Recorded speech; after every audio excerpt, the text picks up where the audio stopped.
مجدد دوران، اے مجدد دوران، اہل کمال پیر اچھی قدر چومنے لگے، منظر مراقبے میں کئی گھومنے لگے، ڈالی جو میرے پیر اچھی نے بھرپور ایک نظر، عالم کتاب چھوڑ کے سب جھومنے لگے۔ اے مجدد دوران، اے مجدد دوران، اے مجدد دوران، اے مجدد دوران۔ نحمده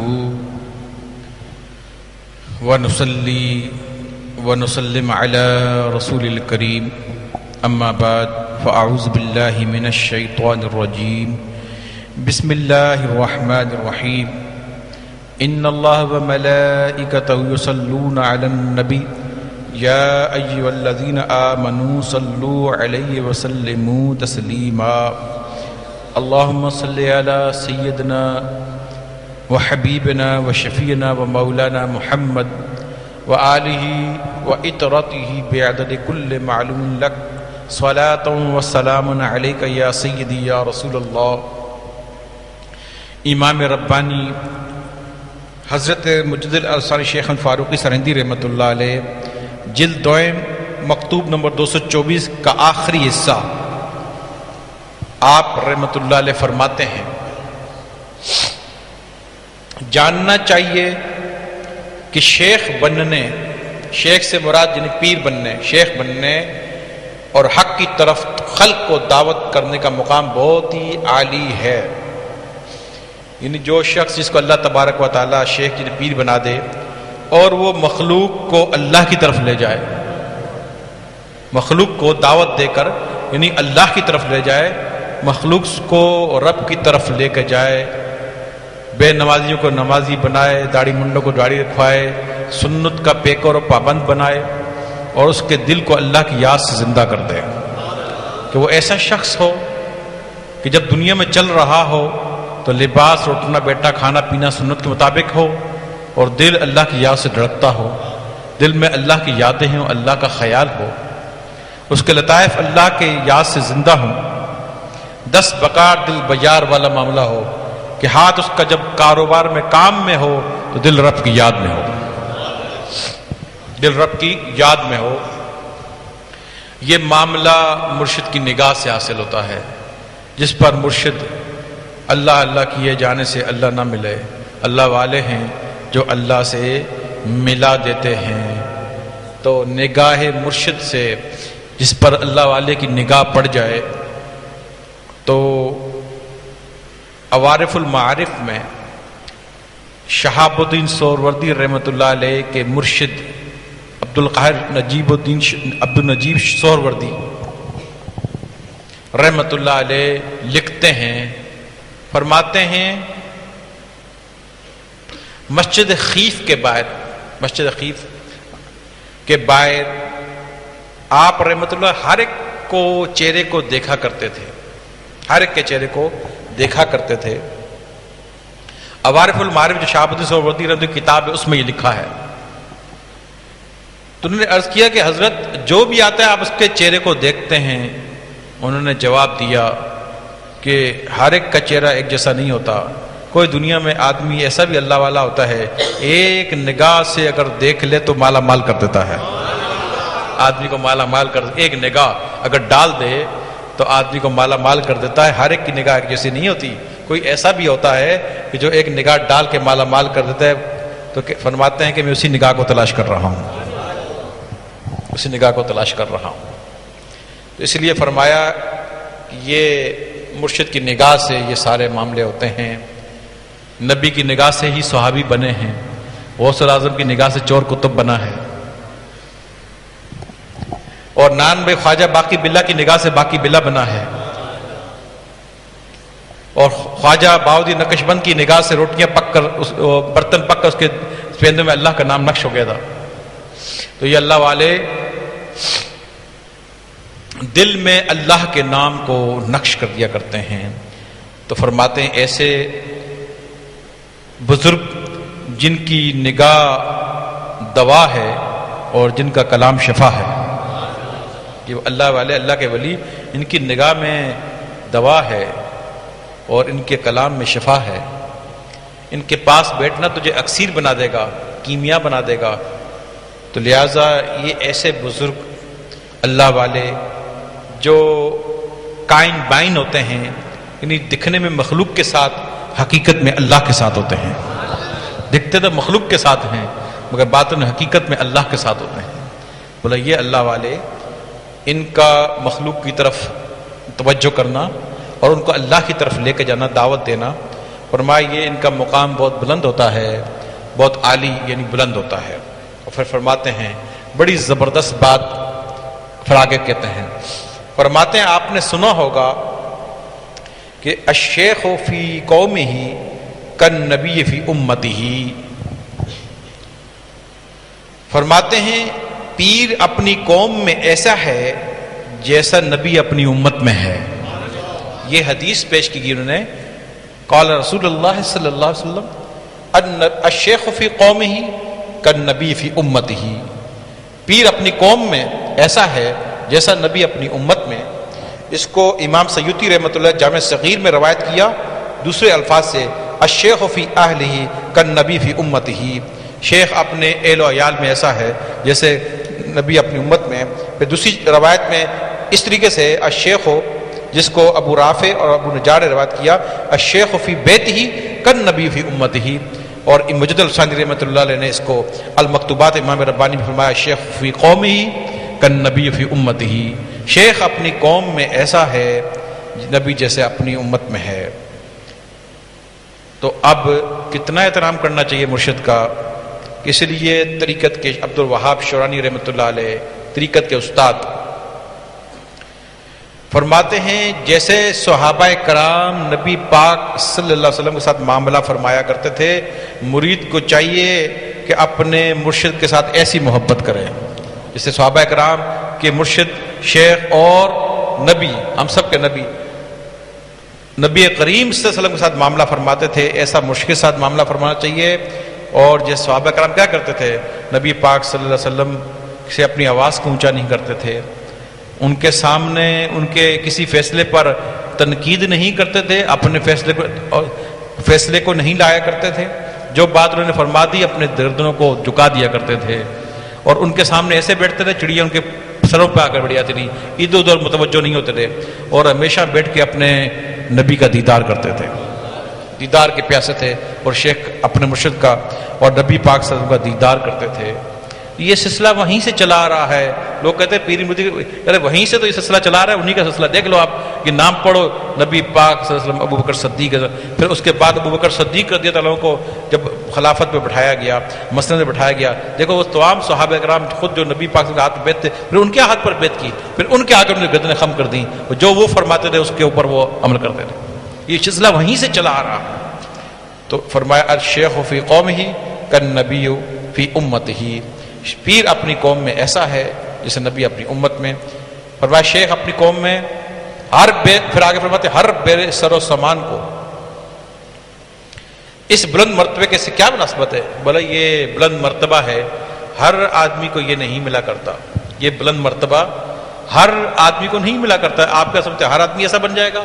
ہر آدمی کو یہ مرتبہ نہیں ملا کرتا. ہر گدا ہے مرد میدان کے شبد، پشے آخر سلیمان کے شبد. ہر گداگر میدان نہیں ہو سکتا، مچھر آخر سلیمان کیسے بن سکتا ہے. فارسی کا شعر فرمایا. پھر آگے فرماتے ہیں جو بڑے کام کی اور توجہ کی بات ہے، فرماتے ہیں احوال و مقامات کا مفصل علم ہونا. اب پیر کی شان بیان کرتے ہیں شیخ کون ہوتا ہے. شیخ کی یہ تو احترام کی مقام بیان کیا، لیکن وہ شیخ ہوتا کون ہے؟ فرمایا ہر احوال و مقامات کا مفصل علم ہونا، اور مشاہدات و تجلیات کی حقیقت کا پہچاننا، اور کشوف اور علامات کا حاصل ہونا، اور واقعات کی تعبیر کا ظاہر ہونا اس بلند مقام کے ملازمات میں سے ہے. یعنی مرشد جو ہوگا اس کو پاس یہ علم لازمی ہوگا کہ احوال و مقامات کا مفصل علم جانتا ہوگا، مشاہدات و تجلیات کی حقیقت کو پہچانتا ہوگا، کشوف و علامات کا علم اس کو حاصل ہوگا، اور واقعات کی تعبیر کا ظاہر ہونا، اور اس بلند مقام کے لازمی یہ چیزیں اس کو پاس اللہ تعالیٰ عطا کرے گا اور اس کو حاصل ہوگی۔ فرمایا ان کے بغیر بے فائدہ رنج تکلیف اٹھانا ہے، ان کے بغیر تو یہ چیزیں جس کو حاصل نہ ہوں، اس کے بغیر بے فائدہ رنج و تکلیف ہے۔ پھر آگے فرماتے ہیں حاصل کلام یہ ہے کہ طریقت کے بزرگوار، اب توجہ طلب بات ہے، طریقت کے طلبگار بزرگوار خود سرم بعد مریدوں کو پیشتر اس کے کہ وہ مقام شیخی تک پہنچیں کسی مصلحت اور بہتری کے لیے ایک قسم کی اجازت دے دیتے ہیں، اور ایک طرح تجویز فرماتے ہیں کہ طالبوں کو طریقت دکھائیں تاکہ احوال و واقعات پر اطلاع پائیں۔ فرمایا کہ یہ معاملات ہر ایک کو حاصل نہیں ہوتے، کسی کسی کو حاصل ہوتے ہیں۔ جو شیخ ہوتا ہے، جو پیر ہوتا ہے، اپنے بعد مریدوں کو، خلفاء کو، اپنے بعد مریدوں کو، اگرچہ وہ اس مقام اور مرتبے تک نہیں پہنچتے، اس سے پہلے ہی بیشتری ابھی کچے ہوتے ہیں، اس مقام کو نہیں پاتے، اس کو اجازت دے دیتے ہیں مرید بنانے کی، ذکر دینے کی، تاکہ وہ کسی مصلحت کی وجہ سے، تاکہ سلسلہ پھیلے۔ مصلحت کیا ہوتی ہے کہ وہ ایک پیر کتنی جگہوں پہ جائے گا، کہاں جائے گا، مختلف جگہوں پہ کچے درمیانے قسم کے لوگوں کو بٹھا دیا جاتا ہے، تاکہ مثال کے طور پر وہ اگر اس نے 6 کلاسیں پڑھی ہوئی ہیں، میٹرک نہیں کیا، تو پہلی کلاس کو تو پڑھا سکتا ہے نا۔ آپ کے سمجھانے کے لیے اگر ایک آدمی 6 کلاسیں پڑھا ہے، میٹرک والے کو تو نہیں پڑھا سکتا نا، پہلی والے کو تو پڑھا سکتا ہے، اس لیے وہ بٹھا دیتے ہیں کہ بیٹا تو پہلی والوں کو ذرا پڑھا۔ جب تک وہ پہلی والے 6 کلاس میں جائیں گے، یہ 8 میں پہنچ جائے گا، یہ 9 میں پہنچ جائے گا، میٹرک کر لے گا۔ جب تک وہ 6 میں پہنچیں گے، یہ میٹرک کر لے گا۔ تو فرماتے تاکہ احوال، تاکہ اس مقام مرتبہ تک مرشد پہنچا دے گا اس کو، تو اسی لیے جو ہے وہ اجازت نامہ مسجد الثانی رحمۃ اللہ، اس لیے بعد لوگ کہتے ہیں ابھی تو یار پیر صاحب کا فلانا خلیفہ اتنا کچا تھا، خاص تو اس میں بات نہیں ہے، پیر صاحب نے کیوں اجازت دی؟ یہ ہمارے سلسلے کا طریقہ ہے کہ وہ مقام شیخی تک نہیں پہنچا، وہ پیر نہیں بنا، وہ پیر نہیں بنا، اس سے پہلی پیشتر کسی مصلحت کی بنا پر اس کو اجازت دی جاتی ہے۔ پھر فرماتے ہیں اس قسم کی تجویز میں شیخ مقتدی کو لازم ہے کہ اس مرید مجاز کو اس کام میں بڑی احتیاط سے کام کرنے کا حکم کرے، اور تاکید کے ساتھ غلطی کے مواد کو ظاہر کرتے اور بار بار ان کے نقص پر اطلاع دے، اور مبالغے کے ساتھ ان کا ناقص ہونا ظاہر کر دے۔ اگر اس صورت میں اگر شیخ حق کے ظاہر کرنے میں سستی کرے تو خیانت ہے۔ فرمایا کہ مرشد کو چاہیے، اور آج میں یہ بات بتا رہا ہوں، مرشد کو چاہیے کہ جس مرید کو جو کہ اس شیخی اس مقام تک نہیں پہنچا، اس کو بڑی احتیاط کے ساتھ کام کرنے کا حکم کرے، کیونکہ غلطی وہ کر سکتا ہے، ابھی اس کے پاس اس طرح کے معاملات نہیں، غلطی کر سکتا ہے۔ تاکید کرے کہ کام کو بڑی احتیاط سے کرنا ہے، غلطیاں نہیں کرنی، اور بار بار نقص، یعنی یہ بتا رہا ہوں، جیسا بتا رہے ہیں کہ جن کو اجازت دی گئی ہے ان میں بھی نقص باقی ہے، منزل تک نہیں پہنچے، کہ اپنے دل میں شیطان نے کہا ابھی تو پہنچ گیا، تو مقام پا گیا، یہ نقص ہے۔ اور ہمارے منزل تک نہیں پہنچے، بار بار فرماتے ہیں، وہ کہتے ہیں کہ میرے خلفاء کو چاہیے، پیر کو چاہیے، شیخ کو چاہیے، اپنے مریدوں کو، خلفاء کو بتائے کہ تم ابھی منزل تک نہیں پہنچے، کسی مصلحت کی بنا پر، کسی وجہ سے، کسی مصلحت کی بنا پر اس کو اس بات کی اجازت نامہ دیا گیا ہے، مگر ابھی اس کے اندر نقص باقی ہے، ابھی اس کے اندر مقام مرتبے طے کرنے بہت باقی ہیں، غلطی نہ کرے۔ اور فرمایا مبالغے کے ساتھ ناقص ہونا ظاہر کرتا ہے، یعنی کہ ایسا نہیں کہ یار ابھی تو بولے مبالغہ نے بار بار اس کو بات ڈانٹ کے سمجھائے، مبالغے کے ساتھ سمجھائے کہ ابھی نقص باقی ہے، ناقص ہے، تو ابھی منزلیں بہت باقی ہیں، اس منزل تک پہنچنا ہے، اور یہ بات وجہ سے فرق ہے مبالغے کے ساتھ کہے۔ اگر اس صورت میں پیر نے سستی کی، ان کو پریشان ہوا کہ آپ کہیں سے دل ٹوٹ جائے گا یا یہ ہوگا وہ ہوگا، سستی کی اور ان کو نہ بتایا، فرمایا خیانت، یہ اس نے خیانت کی۔ مجسہ فرماتے ہیں پھر قیامت میں پکڑا جائے گا، خیانت ہے یہ کہ اس نے کیوں نہیں ان کو بتایا کہ تم ناقص ہو، تم ابھی منزل و مقام تک نہیں پہنچے، اور کوشش کرو، اور محنت کرو، اور آگے بڑھو۔ فرمایا یہ ضرور اس کو ان کو بتانا ہے، مریدوں کو، ان خلفاء کو، ان اجازت نامے والوں کو بتانا ہے۔ پھر آگے فرماتے ہیں اور اگر مرید کو وہ باتیں بری معلوم ہو تو بدقسمت ہے۔ اگر مرشد نے یہ بات ان کو سمجھائی اور ان کو لگا ہے ہمیں ناقص کر رہے ہیں، ہمیں کم کر رہے ہیں، ہمیں ہلکا لے رہے ہیں. اگر اس نے اس بات کو برا جانا تو مجزہ اگر مرشد نہیں بتائے گا تو خائن ہے، خیانت کرنے والا ہے. اور مرید کو وہ باتیں سن کر بری معلوم ہو، بدقسمت ہے. جس کے لیے لفظ بدقسمت مجزہ صاحب نے فرما دیا تو وہ ان کی بات کو چھوڑ دی تو وہ بدقسمت ہی ہوگا. پھر فرماتے کیا نہیں جانتا، آگے کیا فرماتے، بڑی توجہ طلب بات ہے آج کے بیان کا مقصد. فرماتے کیا نہیں جانتا کہ حق تعالیٰ کی رضامندی شیخ یعنی مرشد کی رضامندی سے وابستہ ہے. اللہ تعالیٰ کی رضامندی تو پیر کی رضامندی سے وابستہ ہے. اور اللہ تعالیٰ کا غضب پیر کے غضب پر موقوف ہے، مرشد کے غضب پر موقوف ہے. یعنی کہ جس سے مرشد راضی ہو جائے گا اس سے خدا راضی ہے. حق تعالیٰ کی رضامندی تو ڈھونڈ رہا ہے، وہ تو مرشد کی رضامندی میں ہے، وہ راضی ہے، رب راضی ہے. اور حق تعالیٰ کا غضب مرشد کے غضب میں، جس پہ وہ غضب ناک ہے، جس سے وہ ناراض ہے، رب اس سے ناراض ہے. جس پہ غضب ناک ہوگا رب بھی اس پہ غضب ناک ہوگا. جس سے وہ ناراض ہو گیا رب بھی اس سے ناراض ہوگا. جس سے وہ منہ موڑ لے گا رب بھی اس سے منہ موڑ لے گا، اللہ کے رسول بھی اس سے منہ موڑ لیں گے، یہ سب ولی اولیاء بھی اس سے منہ موڑ لیں گے. اس سے رب ناراض ہو جائے گا. اس کی ناراضگی میں اللہ کی ناراضگی ہے، اس کی رضامندی میں خدا کی رضامندی ہے. یہ بات مجزہ فرما رہے ہیں. اس پر کیا بلا آ پڑی، یعنی اس مرید نے کوئی ایسا کوئی ناراض کیا ہوگا اس پر ہی ڈانٹ رہے ہیں. اس پر کیا بلا آ پڑی، وہ مرید جو مرشد سے ڈرامے بازی کر کے جاتے ہیں اور پھر آتے نہیں، میں بلاتے رہتا ہوں اور کہانی کوئی نہ کوئی کہانیاں پھر شیطان پہ حملے کر دیتا ہے اور اس بلا میں گرفتار ہو جاتے ہیں. پھر کے دل میں وسوسے آتے ہیں، پھر باتیں شروع کر دیتے ہیں. اس کے لیے فرماتے ہیں اس پر کیا بلا آ پڑی، وہ نہیں سمجھتا کہ ہم سے قطع کرنا اس کو کہاں تک پہنچا دے گا. فرمایا کہ ان ولیوں سے جو تعلق قطع کر دے گا، چھوڑ دے گا، ان کو کہاں تک پہنچا دے گا. اور اگر ہم سے قطع کرے گا تو کس سے جا ملے گا. ان ولیوں سے جو رشتہ توڑے گا، آنا چھوڑ دے گا، وہ کس سے جا ملے گا، شیطان سے جا کے ملے گا. شیطان پکڑ لے گا اس کو، وہ شیطان کا ساتھی بن جائے گا. کہ جو بھیڑ بکری ریوڑ سے ہٹتی ہے تو بیڑیا اس کو آرام سے پکڑ لیتا ہے. بیڑیا اور چروائے کے اختیار سے، چروایا پیچھے سے پتھر مارتا ہے، لکڑی مارتا ہے، تو جو بکری اس کی بات پر آواز پر لبیک کہتے سیدھی چلتی ہے، وہ پتھر پر مڑ جاتی ہے. اگر تھوڑا بہت شہادت کرتی ہے، پیچھے پتھر آتا ہے تو اس پہ مڑ جاتی ہے، وہ بچی رہتی ہے. اور جو پتھر کھا کے بھی نہ سمجھے اور چڑوائے کو یوں کرے کہ پتہ میرے کو آری ٹینی کیوں نہیں کھانے دے رہا، تو پھر آری ٹینی کی طرف تو وہ بڑھتی ہے، اپنے چروائے کی بات نہیں مانتی. تو بیڑیا چھپا ہوتا ہے وہ جھاڑ میں، آرام سے نکل کے پڑھ کے لے جاتا ہے اس کو.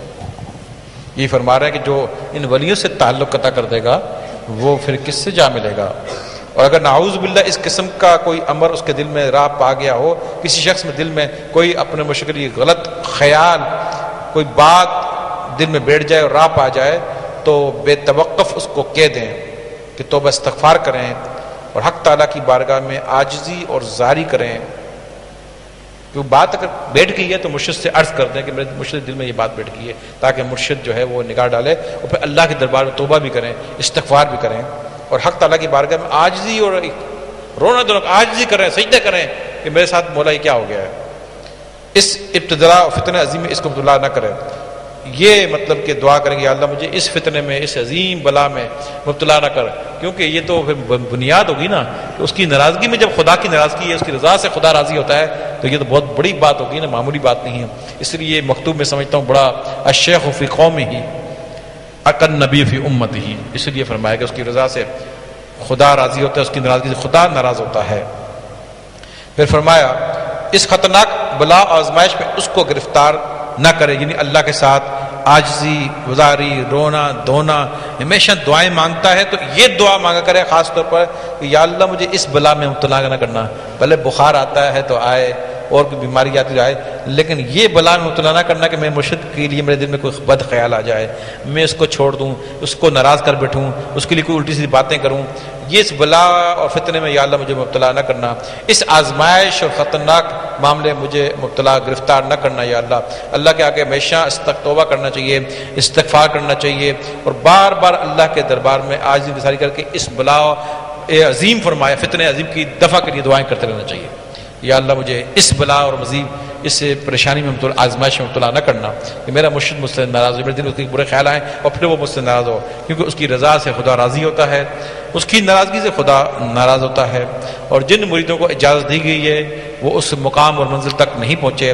اگر پہنچے ہیں تو پھر احوال و مقامات کا مفصل علم ہونا، مشاہدات اور تجلیات کی حقیقت کا پہچاننا، کشف اور علامات کا حاصل ہونا اور واقعات کی تعبیر کا ظاہر ہونا، یہ بلند مقام ان کو نہیں حاصل. تو یہ نہیں کہ حاصل ہوں گے بھی نہیں، ضرور ہوں گے، مگر کوشش کرو، محنت کرو، سفر جاری ہے، منزل کو ضرور پاؤ گے انشاءاللہ، منزل کو ضرور پاؤ گے.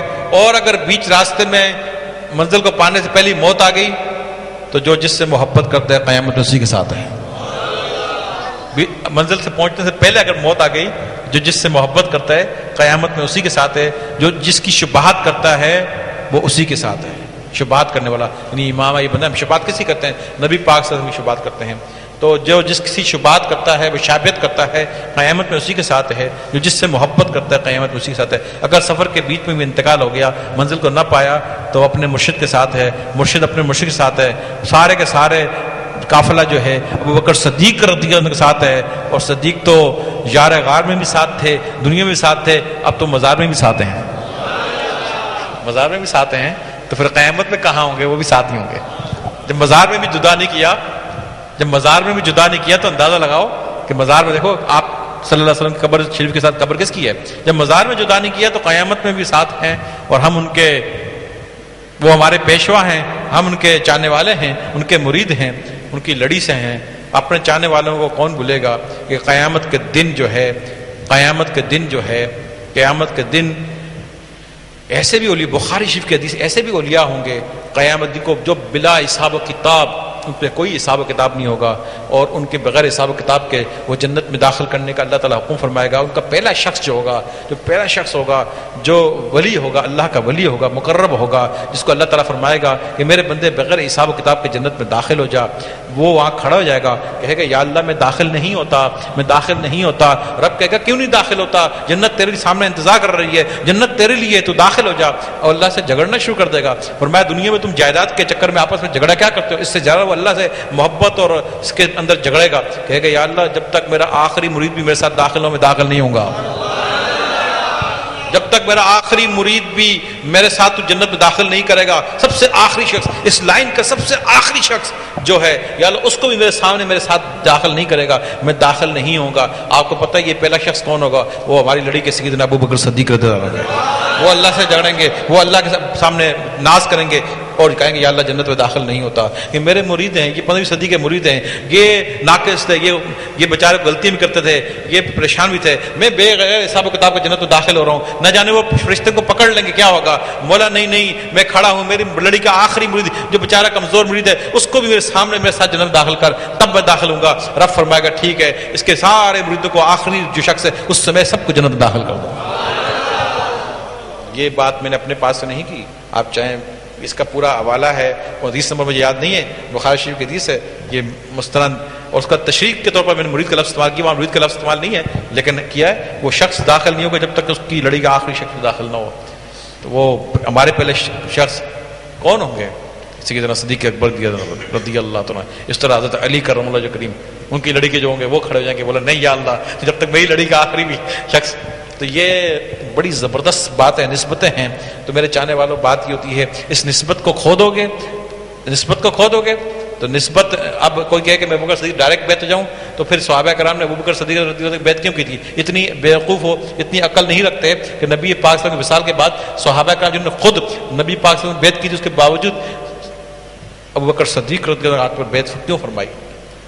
یہ تمہاری سمجھ میں نہیں آتا. تو اس وقت کا جو شیخ ہوگا جس میں ہاتھ میں تم نے ہاتھ دیے وہی تمہارا شیخ ہے. اس کے ہاتھ میں ہاتھ دینا در حقیقت ابو بکر صدیق کے ہاتھ میں، سب اولیاء کے ہاتھ میں دینا ہے. اس کا ہاتھ چھوٹ گیا، سب کا ہاتھ چھوٹ گیا. وہ ناراض ہو گیا، سب ناراض ہو گئے. اس کا دامن چھوٹ گیا، سب سے دامن چھوٹ گیا. وہ راضی ہو گیا اور نسبت لے کے دنیا چلے گئے، سب راضی ہو گئے. سب کے ساتھ تمہاری نسبت ہے. غوث پاک بھی تمہارے ہیں، خواجہ صاحب بھی تمہارے ہیں، بابا فرید بھی تمہارے ہیں، مجھے تو ثانی رحمت تمہارے ہیں، مبارک صاحب بھی تمہارے ہیں، سب ولی اولیاء تمہارے ہیں. شیخ تمہارا ہے، مرشد تمہارا ہے، راضی ہے تو سب کچھ تمہارا ہے. خود خدا بھی تمہارا ہے اور اللہ کا رسول بھی تمہارا ہے. یہ تعلیم دے رہے ہیں مجد الثانی شیخ احمد فاروق کی سندھی رحمت، ان کی یہ تعلیم ہے، یہ بتانا ہے. اب ظاہری بات ہے، سمجھنا آپ کو ہے. غلطی کرو گے مارے جاؤ گے، نسبت کی نسبت کی حفاظت کرو، نسبت کو ہاتھ سے نہ جانے دو، مرشد سے کوئی اعتراض، کوئی اس کے لیے کوئی دل میں بات وسوسہ خیال مت لانے دو، کوئی شخص جس کے ساتھ بیٹھنے سے ایسی چیز پیدا ہو اس کے ساتھ بیٹھنا چھوڑ دو، کوئی خلاف بات کرے اس سے تعلق ختم کر دو، لیکن شیخ سے عشق و محبت رکھو رکھو رکھو رکھو یہاں تک کہ اس کی محبت میں تمہاری موت آ جائے کہ تم سنت کا لباس بھی ہو، امامہ بھی ہو، داڑھی بھی ہو، نمازیں بھی ہو، روزے بھی ہوں، اور دل میں مرشد کے عشق و محبت بھی ہو.